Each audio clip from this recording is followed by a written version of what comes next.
Hi guys, how are you mates? I'm Cris, the Spanish teacher again. Today I will explain you the verb to be in Spanish, a very confusing topic for Spanish learners. First of all, you have to know that there are two versions of this word. We have ser and estar. Just to give you an idea, ser is used to express characteristics of person and objects which are permanent.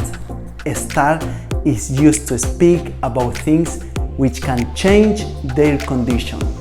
This is the main rule, but here are some examples to show you when you have to apply each one. Here we go. Hola, yo soy Chile y estoy en Tobal. Mate, no, tú estás equivocado. Tú eres Tobal y eres de Chile. Soy Tobal y soy de Chile, pero ahora soy en Barcelona. Ay no, my man. Tobal, tú estás en Barcelona. I got it.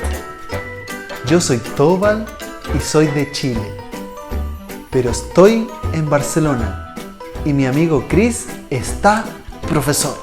Ay no, otra vez estás equivocado. Tu amigo Cris es profesor. Comprendo. Y un amigo me dijo que el verano es a la vuelta de la esquina y yo ser morenito en verano. El verano está a la vuelta de la esquina y tú estás morenito en verano. Es las 4 de la tarde y soy sentado en el sofá y el sofá está rojo. Ay no, Tobal, no. Son las 4 de la tarde y tú estás sentado en el sofá y el sofá es rojo. Oh, es cierto. Hoy es viernes y es la fiesta de James. Bien, well done, Tobal. Finally, Tobal knows how to use ser and estar.